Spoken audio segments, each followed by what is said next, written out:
It's your boy Joe, yeah, the vibe stay live. One-on-one conversations, every story gon' shine. Real people, real talk, no script, no show. If you got a dream, pull up. It's your boy Joe, yeah, the vibe stay live. One-on-one conversations, every story gon' shine. Real people, real talk, no script, no show. If you got a dream, pull up. It's your boy Joe, yeah, the vibe stay live. What they do, man, what they do. It's your boy Joe. Hey, y'all like my intro? Y'all like that? Put in the comments if you like my intro. But yeah, man, it's your boy. Back again. You know what I mean? I told you I'm trying out something different and I'm bringing y'all content, so that's what we got going on. So make sure y'all hit your like button, you know what I mean? Make sure you subscribe. If you haven't already, make sure you subscribe and drop a comment. Let me know how you're liking it. Hit your bell so you be notified whenever I pop up on your screen with something new. But we in the place to be. You know what I'm saying? As always, shout out to the team, man. My fellas over there, YLLAP. Shout out to y'all, boys. As always, rest in peace to Big Norm. Still holding it down for you, homie. But without further ado, I ain't on here by myself today. I'm saying I got a tag team partner. So this is actually going to be episode 1. This is the first one of One-on-One with your boy Joe. So we got a very special guest. I don't think I could have got a better guest for my first, you know what I'm saying, one-on-one session. You know what I mean? But I got my big sister in the building, Miss Shajuan Connell, in the building with us, aka Red Snapper. Big sis, man, I appreciate you coming on. Thank you so much. Yeah. So y'all saw her, you know, on the our cousins trip. You know what I mean? When we had a dope little episode we did, and all the cousins was in there. You know, Big sis was in the background kicking it. Like I said that day, the originator of the cousins. You know what I mean? The cousins OG. You know what I'm saying? But I'm glad that we were able to make this happen, get you on here. You got something for the people, so I'll take a back seat and kind of allow you to reintroduce yourself to the folks, you know what I mean, and kind of catch us up on speed. I am Shajuan Connell. I am a self-proclaimed manifestor, professional manifestor. People laugh when I say that, but I actually have manifested the life that I wanted to live. And retired from 25 years in the communication center. And I'm just at this point living the soft life and loving it. I had something to say and I wrote it in a book. Hey, that's what's up. And the soft life looks amazing on you. Thank you. You wear it very well. So you say you had something to say. So how did you get that message out? You know, how did you let the people know what you had to say? I always have something to say. I actually was in the salon. Well, every time I go to my beauty salon, you know how salons are, same as barbershops. Everybody's in there talking, watching TV, stating their opinions. You know, everybody have the different takes on what's going on. Every time I'm in there, we kind of like the conversation usually shift back to, you know, to your life or your experiences. And they always say, you need to write a book. You need to write a book. So after hearing it like the third time in one day, I was like, you know what? I'm going to go home and I'm going to write a book. And this was probably in December, early December, maybe late November, right before I retired. I sat down at my computer and I just started to basically just put things on paper, just the things that I usually would say, I put it on paper and it kind of just shaped its way into a book. Okay. And what's the title of the book? The book is Love Lessons in Group Chats. I wouldn't say that it's a self-help book because I'm not by any means a therapist or a life coach or have any professional titles. It's just my take on love, the lessons that I've learned. And it's kind of a memoir. It's not necessarily autobiography. It's kind of funny, but it's real stuff that real people go through, and it's just my take and my process and how I grew through it all. Dope. That's dope. That is very dope. Very dope. Nice cover. Everything there. You know what I mean? That's what's up. So what made you just say like what gave you that extra push to actually make you do it? Like to actually put it, like you said, you always have something to say. What was it that made you say, okay, I'm gonna do a book? Like I'm gonna actually do. I think it's freezing. I didn't get that. Repeat your Oh, last question. we was chopped and screwed. Chop We the was screw. Chop the chopped and screwed, y'all.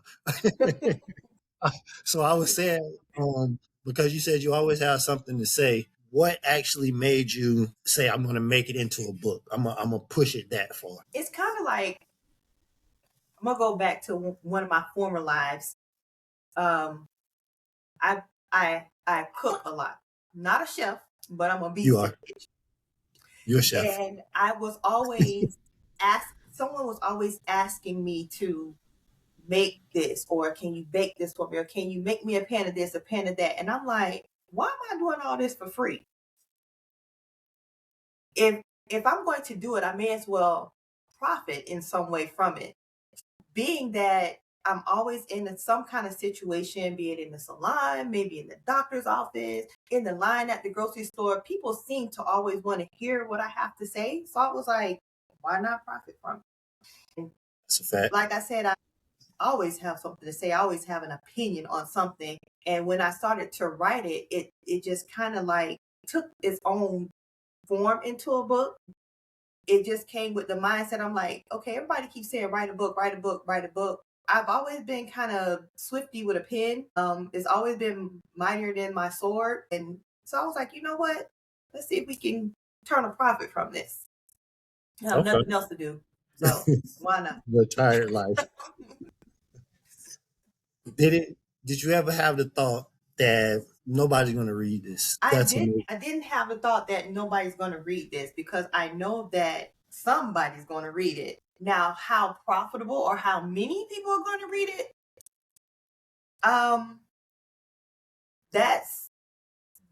That's the part that I kind of like. You know, your brain can trick you in and out of things and make you, especially when you're about to accomplish something great, or when you have your mind or your eyes set on a higher prize.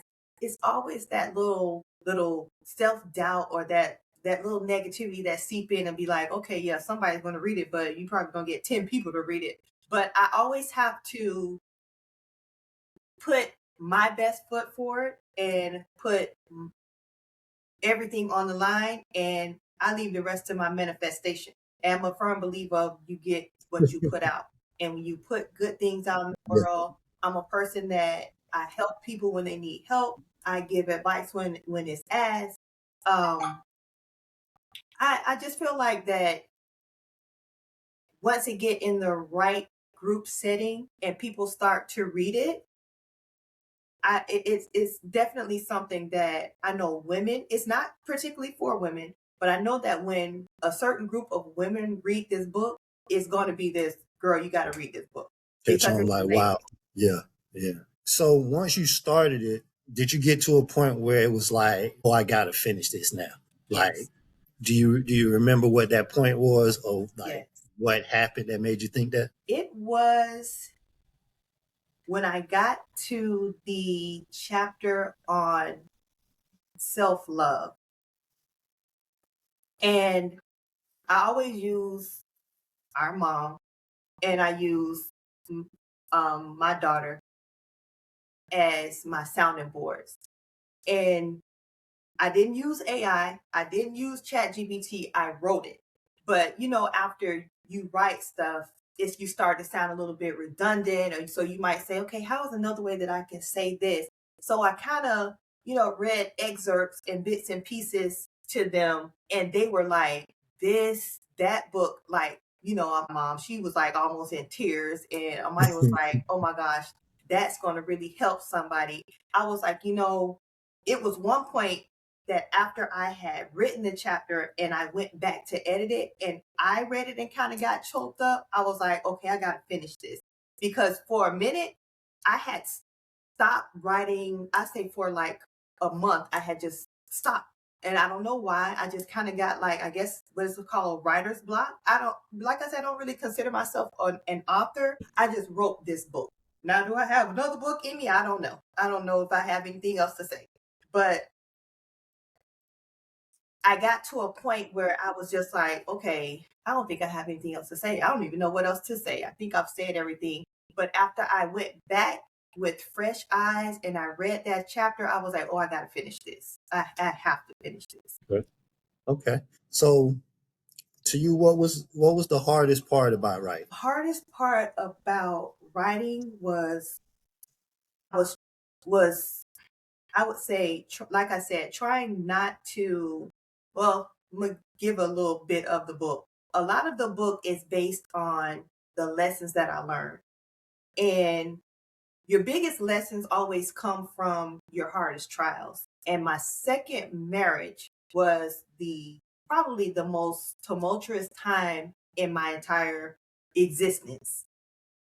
And it was so hard for me not to base the book on just that, because it's so many different forms of love than just romantic love or love between a husband and wife or love that went wrong. It's so many other lessons that we can learn from love. And if you read the book, it's all kind. We talking about relationships, we're talking about family, we talking about kids, it's about money, we have the love of food, it's love. And the hardest thing was to not dwell on my second marriage. Gotcha. And I had to just keep getting out of that, because I kept finding myself, because in each chapter or each different, it was still something that I could bring from that relationship. And I didn't want to give him any credit for anything. And so I just really didn't, negative or positive. I didn't want to put the spotlight on him.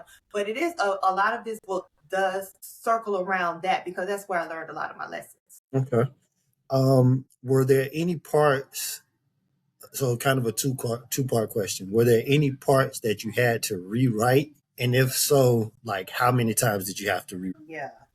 Parts that I wrote about this marriage, this third marriage, I had to go in and rewrite it because I didn't want to have to fight him.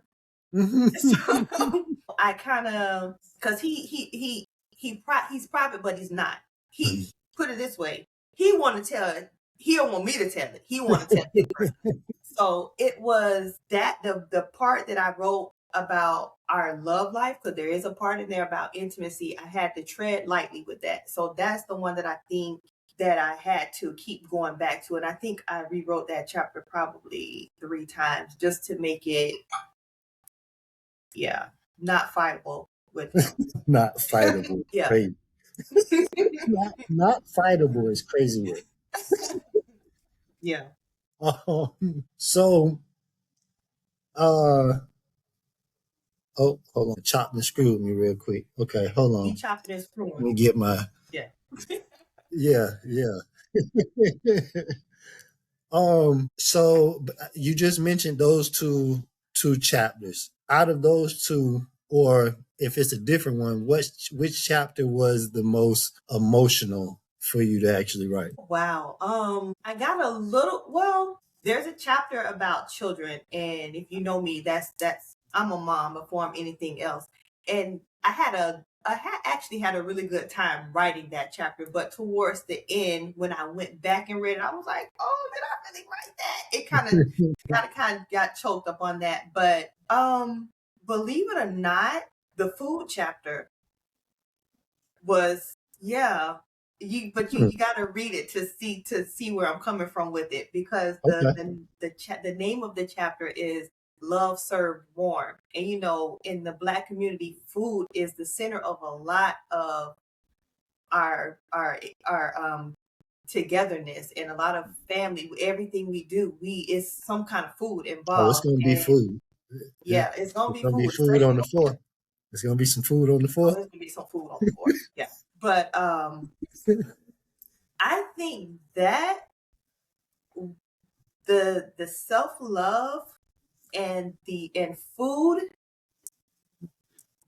that I got kind of emotional with that, but I want to say the food one.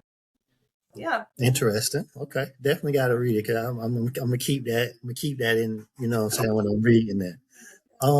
So what's something that readers would be surprised by when they read the book? Readers would be surprised by. I don't. Well, readers that know me or just readers in general. Because I don't think that anybody that knows me would be surprised by anything that's written. Anybody that knows me knows that I'm an honest person. What I think usually comes out. The book is in that same spirit. So I don't think that anybody that knows me that reads this book would be surprised by anything that's in it. An outsider reading this book would probably say this girl has lived a lot of life in 50 years. And because only from 18 to 50 is only really the adult part of it. But Yeah. I even go back to when we were growing up in that book. It's a small part.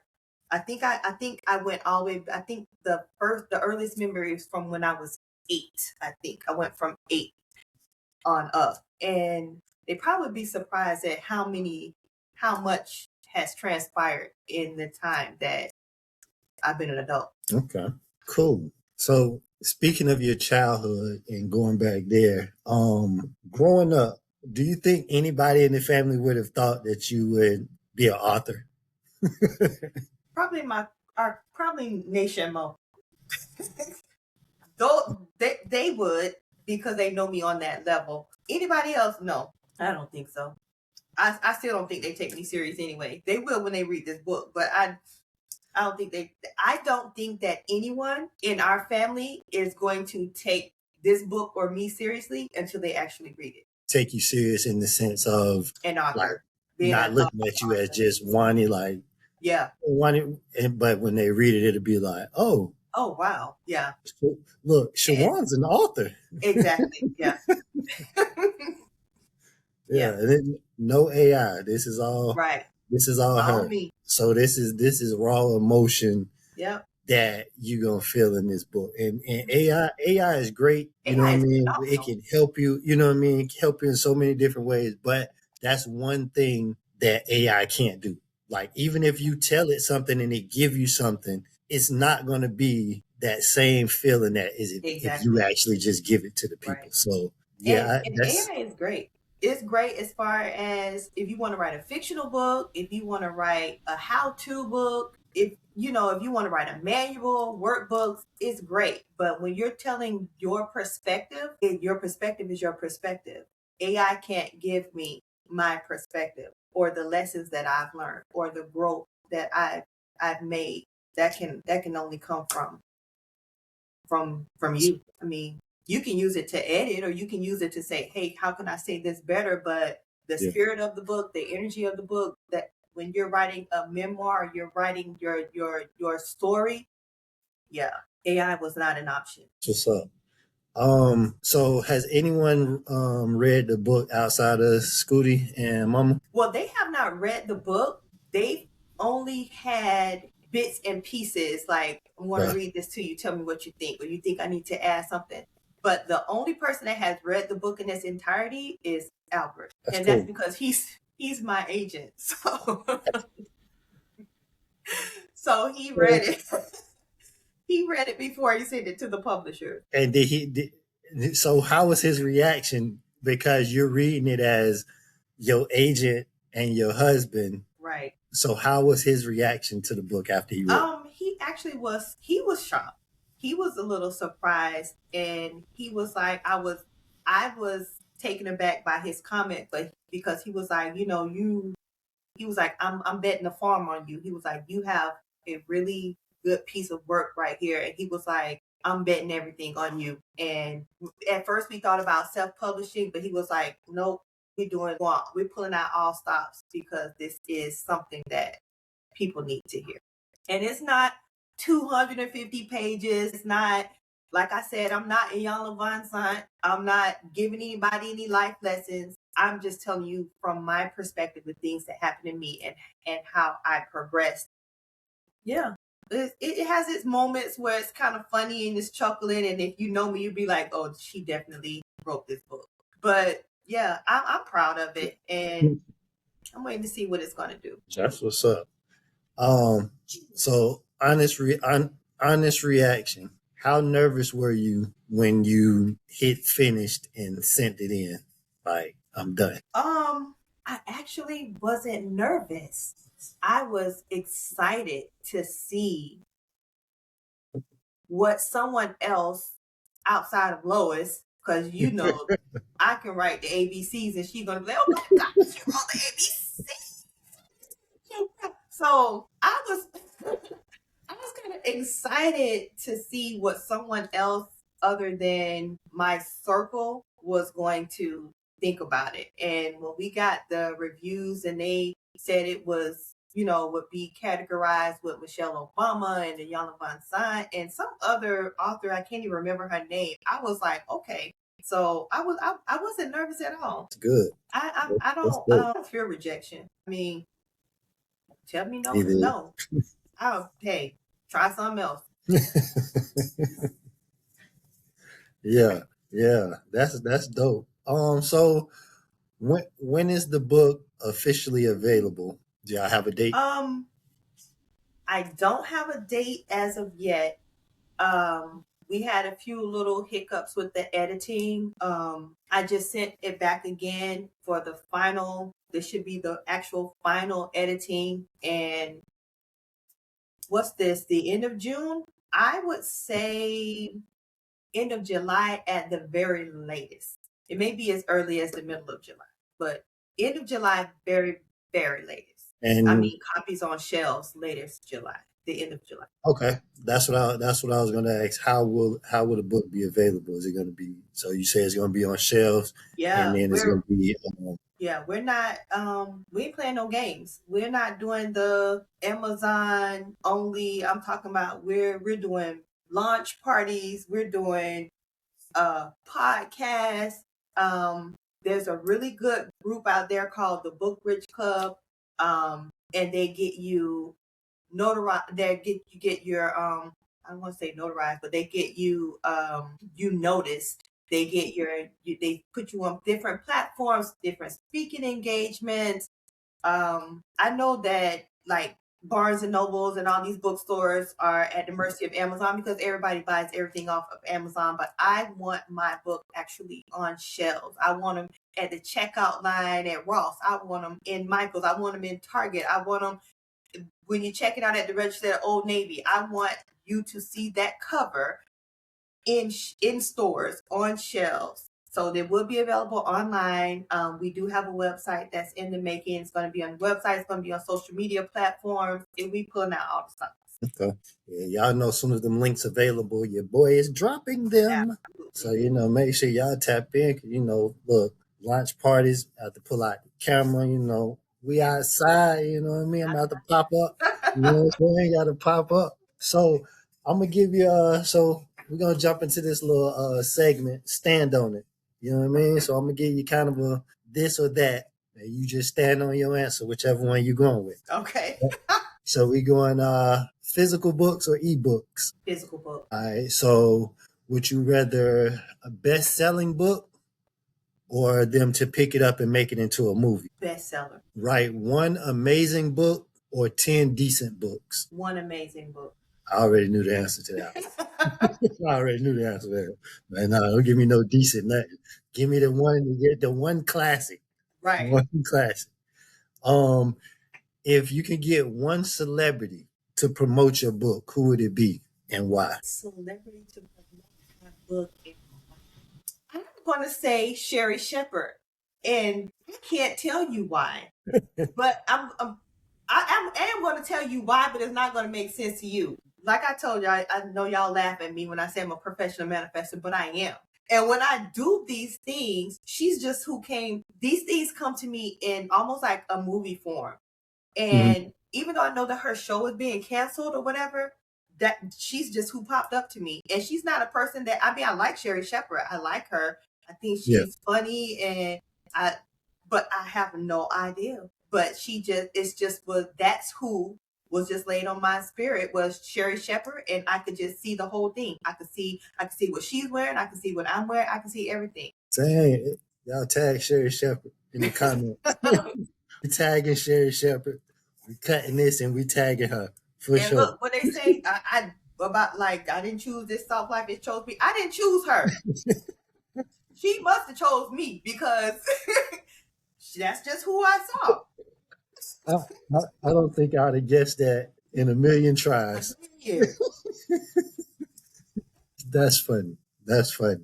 All right, so what's one opinion about writing that you will stand on no matter what? One opinion? My opinion? Ooh, it is not as easy as you may think. It's more to writing than just writing. And I did not realize that until you have a voice and you have to try to keep that same voice throughout your entire writing. Now that I did learn from ChatGPT. You have to try to keep that same voice going throughout your entire, like the theme of it, throughout your entire book. So you have to try to keep that same momentum, and you can't be all over the place. And in chapter 1, you sound like Malcolm X. In chapter 3, you sound like Eddie Murphy. In chapter 5, you Martin Luther King. You gotta, if you're gonna be Eddie Murphy, be Eddie Murphy. I mean, so it's kind of like, yeah. It's not as easy as you may think. It's not just putting a pen on a piece of paper and writing out your thoughts. That's a journal. It's different in a book. I can definitely see that. I envision me writing a book like that. That would be me. Start out over here. I get the chapter for you. Like, Joe, you just said you was going. I know, but if we 4 chapters in. I don't know. Like, I can definitely see that. I can see that for sure. All right. So listen, the last one I got for you. A year from now. So there's June. So June 2027. What will make you look back and say this book was a success? 30,000 copies. I told you that's my number. And don't ask me where that number came from because I don't know. These things just come to me. But I did the math. 130 is actually 136,000 copies is $3 million. Well, that's where that number came from. 3 million. That number though. That's the Sherry Shepherd, and then the Sherry Shepherd in that answer. Like what? Like you get like 500,000, 100,000, 136,000. 6,000. I don't know why. But I'm like, why am I focusing on 136? I don't know why I'm focusing on Sherry Shepherd, and I don't know why I'm focusing on $136,000. But don't y'all be surprised if I sell 136,000 copies, and if you see me somewhere with Sherry Shepherd. Hey, listen. It's what I do. I'm a manifestor. Y'all heard it here first. You know what I mean? One-on-one with your boy. You got the exclusive. Random numbers getting thrown out there. Random numbers. 136,000 in Sherry Shepherd. That's what we. Hey, listen. I'm all for it. I support it. You know what I mean? I've had a front row seat to your life, and you know what I mean. You're living in. You know, you haven't told me like, hey, this is what I want, but I've seen you go from where you were to where you're at now. And like I said, it looks amazing on you. You're thriving in it. So 136,000, we there. You know, we there. Sherry Shepherd, holler at your boy. You know, we're gonna figure out how to get Sherry in on this joint for sure. Yeah. But let the people know how they can contact you, you know, where they can reach out at and get some information from you. Well, right now, I don't know, because that's another thing that the publishing company is doing as well. They're creating the websites, they're creating the social media handles, they're creating all of that. So when I get those things, I'll make another appearance and give you all the updates. But for right now, just look out for that black cover with those pink and gold letters, because it's going to be popping up everywhere. Drop that on y'all one more time. There you go, right there. love lessons and group chats, man. Amen. Y'all see it. Y'all be on the lookout for that. Um, this was great. It was. You know, anytime I can have somebody from the family on to talk, everybody else just receives the benefits of that. You know what I mean? Like, we could have been on here talking about, the mouse to your computer. I don't care. You know what I Right. mean? It's always a time. So, I definitely appreciate you coming on and, episode 1, setting the tone for what we got going on over here. And this won't be the last time y'all see her. Book signings, I'm there. Lunch party, I'm there. Hell, just because it's Thursday and she's retired and that's my off day, we might be right back at it. You know what I'm saying? We might be right back at it again. Absolutely. You never know. It's content, and like I'll always say it whenever I have my family with me, it's the greatest content ever. So because we're all transitioning into being content creators for y'all, because right now we just post stuff. Right. We just post stuff, and people do enjoy that. So we're going to do our best to be content creators and give y'all something. I think my internet wanted to feature. Yeah, I just saw that on my side. They let us rock for a long time and had to make an appearance at the end. Let us get through. But as always, man, y'all like, share, subscribe, drop a comment. Please drop a comment, drop another comment. You know what I'm saying? Tell us you ain't like my shirt. Anything's possible. Tell me you ain't like my intro and my outro, even though I don't believe y'all, because that's fire. You know what I'm saying? So, we look like a podcast presents one-on-one with your boy, Miss Connell. Appreciate you. Shout out to the lookers. We see y'all. Yo.